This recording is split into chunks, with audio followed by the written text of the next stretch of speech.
A paz do Senhor Jesus Cristo esteja no coração dos que neste momento estão ligados a essa rede mundial de comunicação internet.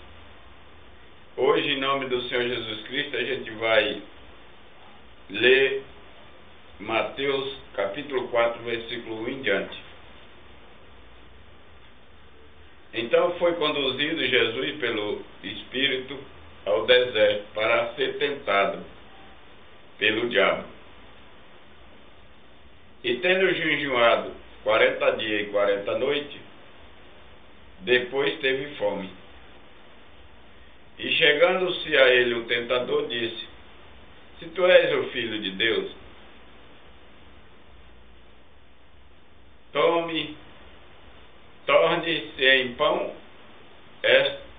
torne-se em pão.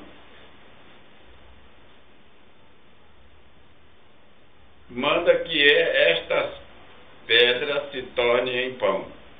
E ele, porém, respondendo, disse: Está escrito: Não só de pão viverá o homem,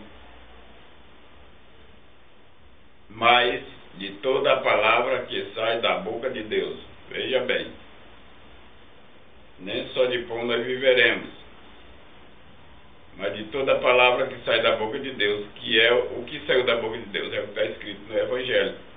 A pessoa tem mania de inventar outras coisas, inventar muitas e muitas coisas. Deus fala conosco através do que está escrito. Então o diabo o transportou à cidade santa e colocou-o sobre o pináculo do templo. Outra coisa estranha. Então o diabo tem poder para transportar a cidade santa e colocar-o sobre o pináculo do templo. O pináculo do templo é o lugar mais alto da igreja. Dessas igrejas católicas é o lugar do sino. E disse-lhe: Se tu és o Filho de Deus, lança-te daqui abaixo, porque está escrito: Aos seus anjos darás ordem a teu respeito, e toma-te-ão nas mãos, para que nunca tropece em alguma pedra. Disse-lhe Jesus: Também está escrito: Não tentarás o Senhor teu Deus. Novamente transportou o diabo a um monte muito alto e mostrou-lhe todos os reinos do mundo e a glória dele. Todos os reinos do mundo, veja bem, é a glória do diabo. E ele levou num monte bem alto, também está escrito aqui. E disse-lhe: Tudo isto te darei, se prostrando me adorar. Então disse Jesus: Vai-te, Satanás, porque está escrito: Ao Senhor teu Deus adorarás e a ele servirás. Então o diabo o deixou. E eis que chegaram os anjos e os serviram. Jesus, porém, ouvindo que João estava preso, voltou para a Galiléia e, deixando Nazaré, foi habitar em Cafarnaum, cidade marítima, nos confins de Zebulão e Neftali, para que se cumprisse o que foi dito pelo profeta Isaías, que diz: A terra de Zebulão e a terra de Neftali, junto ao caminho do mar, além do Jordão, da Galiléia, das nações, o povo que estava assentado estavam assentados sobre a sombra da morte, a luz raiou. Desde então começou Jesus a pregar e dizer: Arrependei-vos, porque é chegado o reino dos céus. E Jesus, andando junto ao mar da Galiléia, viu dois irmãos, Simão, chamado Pedro, e André, os quais lançavam a rede e ao mar, porque eram pescadores. Disse-lhe Jesus: Vinde após mim, eu vos farei pescadores de homens. Então eles, deixando logo a rede, o seguiram. E adiantando-se ali, viu outros 2 irmãos, Tiago, filho de Zebedeu, e João, seu irmão, num barco com Zebedeu, e seu pai consertando a rede. E chamou-os. E eles, deixando imediatamente o barco e seu pai, seguiram. E percorria Jesus toda a Galileia, ensinando nas suas sinagogas e pregando o evangelho do reino, e curando todas as enfermidades e moléstias entre o povo. E a sua fama correu por toda a Síria, e traziam-lhe todos os que padeciam e eram cometidos de várias enfermidades e tormentos, e os endemoniados, os lunáticos e os paralíticos, e ele os sarava. Seguiu uma grande multidão da Galileia, de Decápolis, de Jerusalém, da Judéia e da além do Jordão.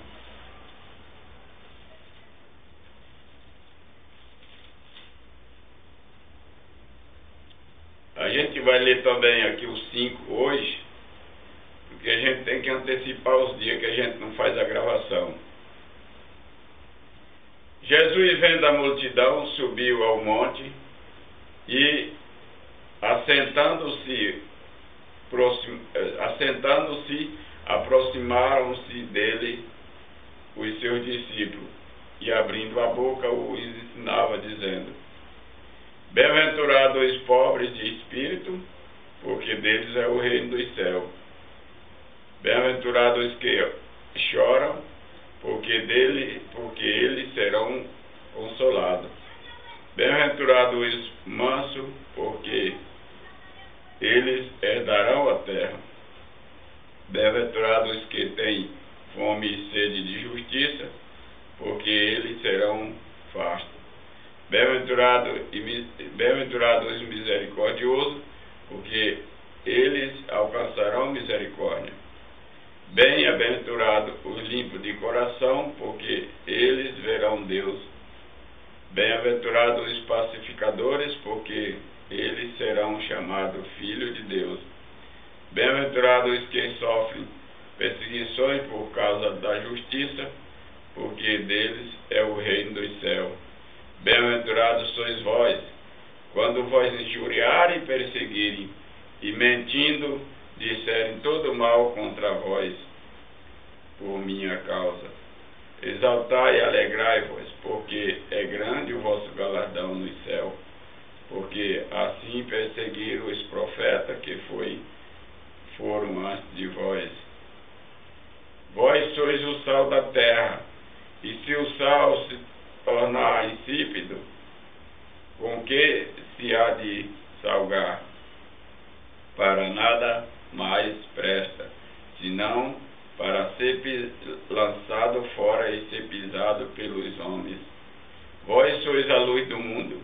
Não se pode esconder uma cidade edificada sobre o monte, nem se acender uma candeia e se colocar debaixo do alqueire, mas no velador, e dá luz a todos os que estão na casa. Assim resplandeça a vossa luz diante dos homens, para que vejam as vossas boas obras e glorifique o vosso Pai que está no céu. Não cuidei que eu vos vim destruir a lei ou os profetas. Não vim abrogar, mas cumprir. Porque em verdade eu vos digo que até que o céu e a terra passem, nem um jota ou um tio se omitirá da letra, sem que tudo seja cumprido. Se omitirá da lei, sem que tudo seja cumprido.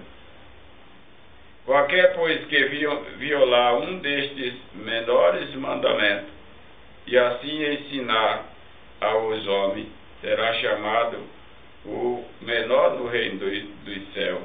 Aquele, porém, que os cumprir e ensinar, será chamado grande no reino dos céus.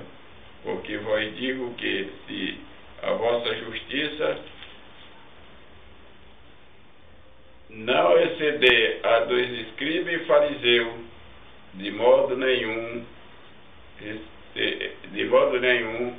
entrarei no reino dos céus. Ouviste que foi dito aos antigos: não matarás, mas qualquer que matar será réu de juízo. Eu, porém, vos digo que qualquer que, sem motivo, se colerizar contra o seu irmão, será réu de juízo. E qualquer que ao seu irmão disser,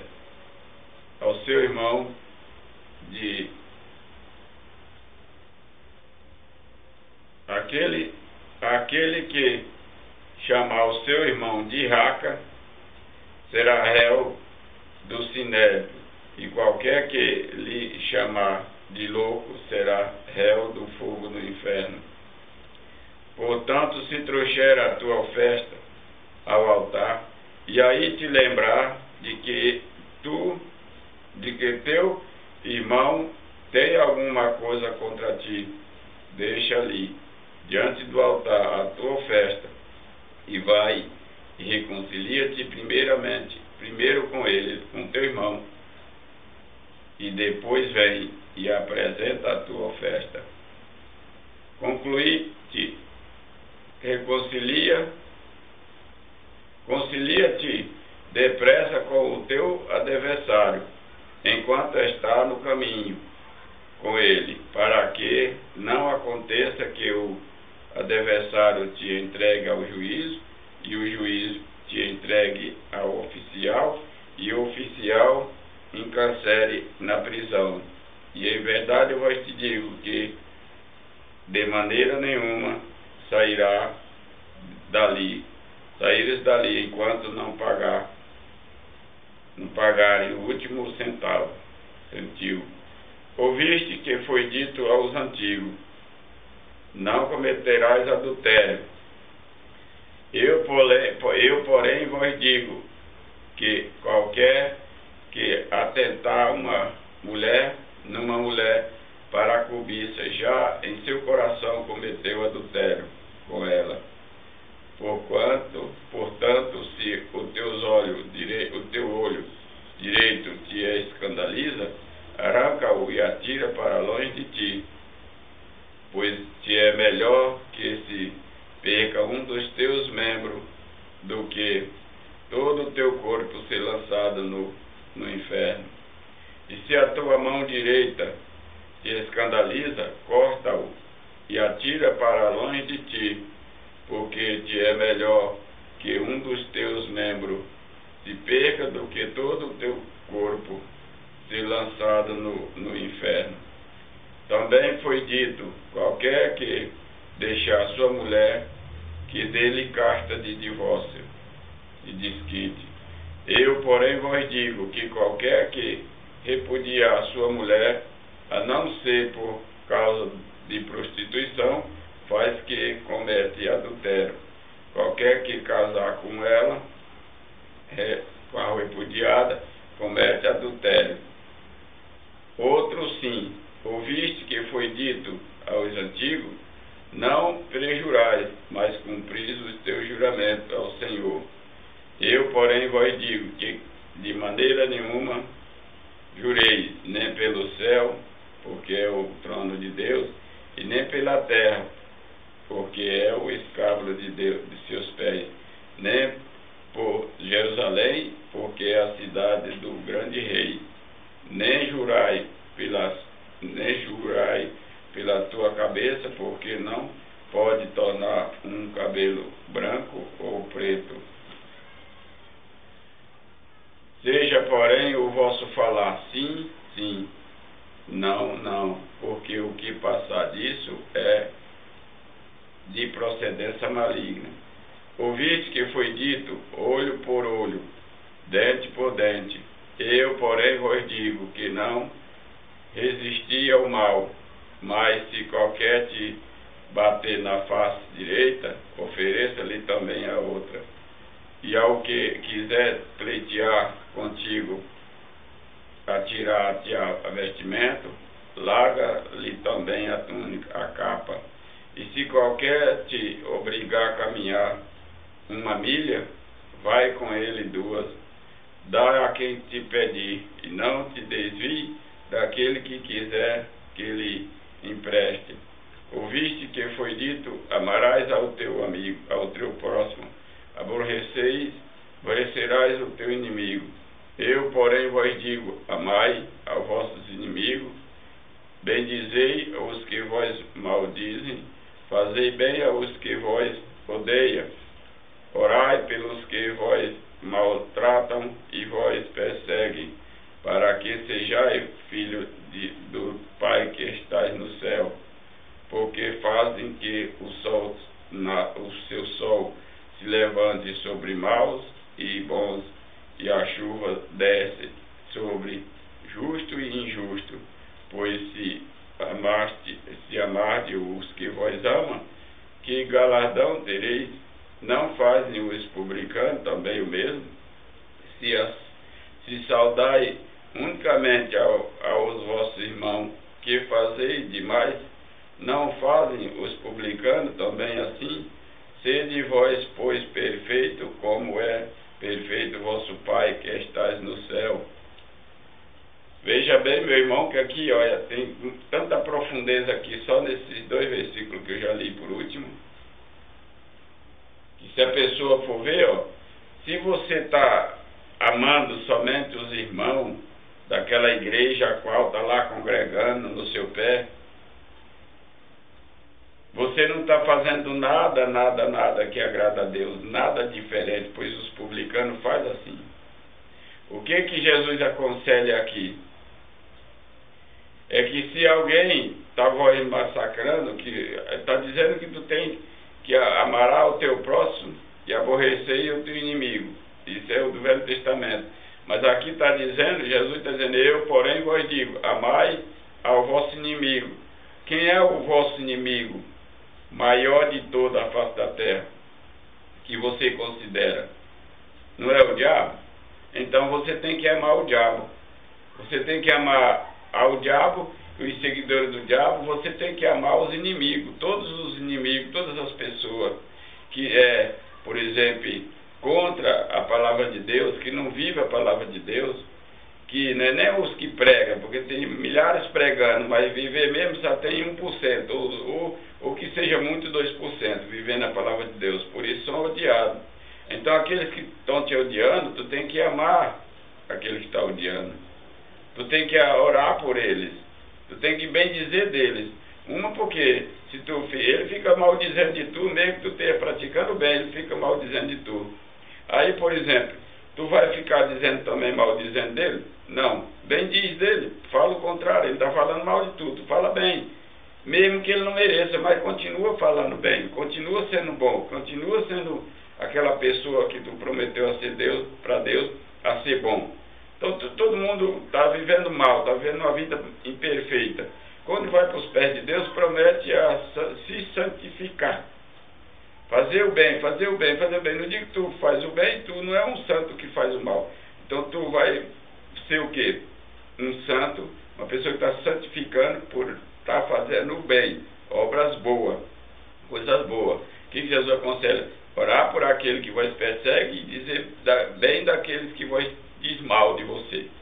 É desse jeito para que aconteça que você um dia seja considerado diferente realmente deles. Porque fica bem claro, se a pessoa está fazendo igual aos outros, aqui, o publicano faz isso, faz o mesmo. Aqui Jesus está falando que os publicanos não fazem o mesmo. Que diferença, que tu está fazendo de diferente para não ser publicano? Quer dizer, você está sendo publicano. Não faz os publicanos também assim? Se os publicanos estão fazendo assim, você não pode fazer isso aí. Você tem que fazer diferente para mostrar que vale a pena. outra, você não pode estar criticando aquele a qual está fazendo uma coisa se você faz o mesmo ou pior. Tem que ter moral, tem que ter diferença, tem que haver uma diferença. Não haver diferença na pregação do Evangelho, não adianta nem você pregar.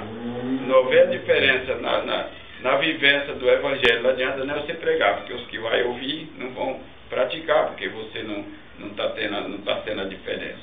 Você tem que fazer diferente. Vê, nunca... veja que o diabo, os seres humanos na face da terra, está tudo atrás de riqueza. Por isso que eles pregam o dízimo. Por isso que eles dizem que aproveitam-se daquela palavra que Jesus disse, danos que recebendo. Danos que recebemos. Então, por exemplo, mas não vê que Jesus disse, dá de graça aquilo que de graça recebeu. Você recebe de graça, tem que dar de graça. Mas eles recebem de Deus e é para dar aquilo que recebe de Deus de graça, aí eles vendem. Aí ele não dá. Se eles estão recebendo de graça e não dá, então eles não estão fazendo a palavra dano que se recebe. Eles não estão dando.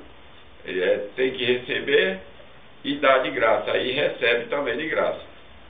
Por isso que, graças a Deus, Deus está criando maneiras que eu estou recebendo de graça pelo que eu estou fazendo, porque eu sobrevivo, graças a Deus, para onde eu vou. Veja bem que o diabo aqui tentou Jesus, ele estava com fome. Disse o diabo. Então o diabo transportou, veja bem aqui no 4, versículo 5. Então o diabo o transportou à cidade santa. Ele transportou para a cidade santa e colocou sobre o pináculo do templo. O pináculo é assim, essas igrejas católicas, todas têm um lugar de colocar o sino. O sino é lá em cima, sobe até para a escada. Antigamente eles colocavam a cordona lá em cima, até embaixo, e aí o São Cristão ficava batendo embaixo o badalo, lá em cima. Mexendo com a corda, batia o badalo do sino. Entendeu? Ele foi lá em cima, no lugar mais alto. E aquilo não era muito alto, porque diz que ele foi em lugar bem alto, transportou a cidade santa e botou no pináculo, lá em cima. Lança-te daqui abaixo, tu és o Filho de Deus, porque ele sabia que o Filho de Deus podia lançar qualquer despenhadeira abaixo, não quebrava nada, porque tinha os anjos que seguravam. E também podia, ele podia transformar pedras em pães, ele podia também do nada fazer o seu tudo, ele podia rejeitar a riqueza e sobreviver, entendeu? Eu rejeito riqueza e sobrevivo, graças a Deus. Tu vê, o diabo também ofereceu para ele, primeiro, como é que o diabo tem condições de entrar lá na igreja e colocar lá no lugar mais alto do pináculo do templo. É tudo profundo essas coisas aqui. É bom a pessoa meditar que o diabo não é uma figura assim distante de igreja. O diabo ele vem aparentando ser um santão. Basta ver que o católico, o Papa, é como quem consideram-se um santão, mas por trás tem a pedofilia desses homossexuais, que 90% das igrejas que estão administrando a igreja católica são bicha, são homossexual, quer dizer, não era jamais para estar nesses cargos, quer dizer, ele tem que estar no cargo só pessoa que tem capacidade para criar, educar uma criança, quer dizer, como é que o lobo vai cuidar de uma ovelhinha, de um cabrito, de uma ovelhinha de Deus, e aí vai comer a ovelha, vai fazer maldade contra ele, porque esses padres têm tanta chance do povo, que o povo olha um dia o Santo Padre, e aí deixam, também no mundo evangélico diabólico está existindo isso, tipo de coisa, aí deixa as crianças em cuidado daquelas pessoas que eles acham ser de confiança, por eles achar que são santos, aí vem, eles estupram as crianças, homens e mulheres, por que diabo? A coisa tão imunda que é com criancinha, é com adolescente, é com criança, o que se vê falar que esses padres da Igreja Católica Apostólica Romana estão fazendo. Quer dizer, a gente tem que abrir os olhos a respeito disso. É uma religião? Não. Para mim, Igreja Católica não é uma religião, porque religião não produz cachaça para matar os brasileiros nas rodagens, nas estradas. Religião não produz droga para estar vendendo aos brasileiros em todas as esquinas da rua. Brasileiro, uma religião jamais fará, transformará o amargo o doce em amargo, como diz na Bíblia aqui. Eles transformarão o doce em amargo, mas ai deles, pois terminam todo com trombose, com tifo, com lepra, com AIDS, com câncer, com ébola. Isso aí está acontecendo. Você vê, quem é que diria, quem é que imaginaria que depois do homem ser um pobre e tal, e chegou a ficar rico, ficou de presidente 8 anos na gestão política dele, aquele tempo todo, quer dizer, depois, quem é que diria que ele tinha câncer? Quando saiu, está sendo comido pelo câncer, gastando todo o dinheiro que ganhou pelo câncer. Ah, fez alguma coisa, fez nada, foi só manipulação. Se ele tivesse feito bem mesmo, tinha cobrido o pecado dele, e aí ele não estava sofrendo do câncer dessa maneira. Eu não aceito esse tipo de coisa que está acontecendo com o presidente, porque eu sei que todos que quando são eleitos, vão direto para os pés do Papa, beijar os pés da maldição. Então, traz maldição para seu país. Está aí, ó. Quer dizer, a seca lá na região da Bahia, na região do Nordeste assolando. Agora eles fizeram, vão fazer alguma coisa que possa resolver? Vão não, porque não adianta, é paliativo, essas coisas, tudo é coisa política. Cadê de uma igreja aí, não sei o que, da Igreja Universal? Cadê aquele bispo? Cadê aquele que hoje é deputado, sei lá? Cadê ele fazendo alguma coisa na Bahia? Está lá o povo morrendo na fome, é a mesma coisa. Isso é tudo manipulação, é coisa passageira. O que permanece a vida toda é a palavra de Deus. Como é que eu estou 18 anos de pé, sem nunca pedir um centavo a ninguém? Por hoje é só, eu peço que as pessoas meditem bem no que diz o Evangelho. Veja que o diabo tentou na riqueza, veja que o diabo tentou no poder, veja que o diabo tentou na fama. Que Jesus quisesse ser o famoso do mundo, mais rico, o príncipe, o rei dos reis, mas de outra forma diferente, na riqueza, para aparentar para o povo que fosse na riqueza. Jesus rejeitou a riqueza. O diabo ofereceu tudo que ele mostrou de lá de cima daquele monte. Todos os reinos ele mostrou. E disse que dava para Jesus. Só que Jesus tinha que fazer uma coisa que ele queria. Tinha que ajoelhar aos pés dele e adorar. Em nome do Senhor Jesus Cristo, eu agradeço por hoje. E amanhã eu prometo dar mais clareza a respeito dos versículos